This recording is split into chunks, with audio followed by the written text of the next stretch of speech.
نحمده ونصلي ونسلم على رسوله الكريم اما بعد فاعوذ بالله من الشیطان الرجیم بسم اللہ الرحمن الرحیم السلام علیکم ورحمۃ اللہ وبرکاتہ۔ حافظ عامر اسلامک انفارمیشن چینل میں ہم آپ کو خوش آمدید کہتے ہیں۔ آپ نے ابھی تک اگر ہمارے چینل کو سبسکرائب نہیں کیا تو ہمارے چینل کو سبسکرائب کر دیں اور بیل آئیکن کو پریس کر دیں تاکہ ہماری آنے والی ہر نئی ویڈیو کا نوٹیفیکیشن آپ کو مل سکے۔ تو چلتے ہیں آج کی ویڈیو کی طرف۔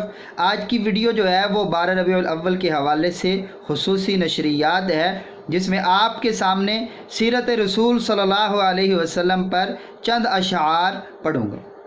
معزز سامعین، نبی کریم صلی اللہ علیہ وسلم کی تعریف میں بہت سارے شعراء نے قصیدے کہے ہیں، بہت سارے شعر کہے ہیں، لیکن 3 شعر جو ہیں وہ اپنی شہرت اور کمال درجہ کو پہنچے اور جنہوں نے بہت زیادہ عروج پایا ہے۔ وہ پہلے 3 شعر آپ کے سامنے پڑھتا ہوں، اس کے بعد باقی شعر۔ ان میں پہلا شعر حضرت حسان بن ثابت کا ہے۔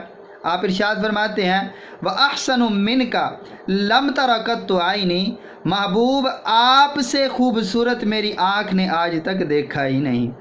وَأَجْمَلُ مِنْكَ لَمْ تَلِدِ النِّسَاء، اور آپ سے جمیل حسین کسی عورت نے جنا ہی نہیں۔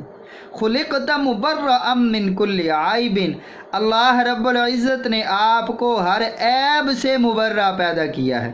کأنک قد خلقت کما تشاء، گویا کہ آپ کو ایسے پیدا کیا گیا ہے جیسے آپ نے خود چاہا کہ اللہ مجھے ایسا بنائے، ایسا بنائے، ایسا بنائے۔ ایک شاعر نے 40,000 اشعار کا قصیدہ نبی کریم صلی اللہ علیہ وسلم کی شان پہ لکھا اور لکھنے کے بعد کہتا ہے تھکی ہے فکر رساں مدح باقی ہے، کہ میری فکر اور سوچ تھک چکی ہے لیکن مدح باقی ہے۔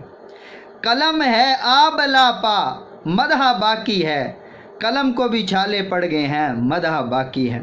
ورق تمام ہوا، لکھ لکھ کے ورق مکمل ہو گیا لیکن مدح باقی ہے۔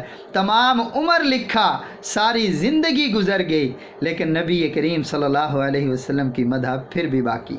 اور ایک شاعر نے لکھا یا صاحب الجمال و یا سید البشر من وجہک المنیر لقد نور القمر، یا صاحب الجمال، اے جمال والے، یا سید البشر، اے تمام انسانوں کے سردار، یا صاحب الجمال و یا سید البشر من وجہک المنیر لقد نور القمر، آپ کا چہرہ ایسے ہے جیسا کہ چاند کو منور کر دیا گیا۔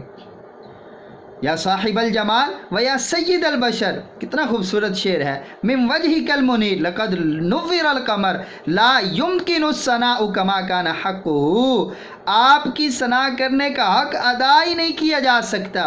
بعد از خدا بزرگ تو ہی قصہ مختصر، اللہ کے بعد آپ کا رتبہ اور مقام سب سے اعلیٰ ہے، یہی مختصر قصہ۔ اور ایک شاعر کہتے ہیں کہ سب سے پہلے مشیت کے انوار سے نقش روئے محمد بنایا گیا، پھر اسی نقش سے مانگ کر روشنی بزم کون و مکان کو سجایا گیا۔ وہ محمد بھی، احمد بھی، محمود بھی، حسن مطلق کا شاہد بھی، مشہود بھی، علم و حکمت میں وہ غیر محدود بھی، ظاہراً امیوں میں اٹھایا گیا۔ اس کی رحمت ہے بے حد و بے انتہا، اس کی شفقت تخیل سے بھی ماورا، جو بھی عالم جہاں میں بنایا گیا اس کی رحمت سے اس کو سجایا گیا۔ حضور آئے تو سر آفرینش پا گئی دنیا، اندھیروں سے نکل کر روشنی میں آ گئی دنیا، بجھے چہروں سے زنگ اترا، ستے چہروں پہ نور آیا، حضور آئے تو لوگوں کو جینے کا شعور آیا۔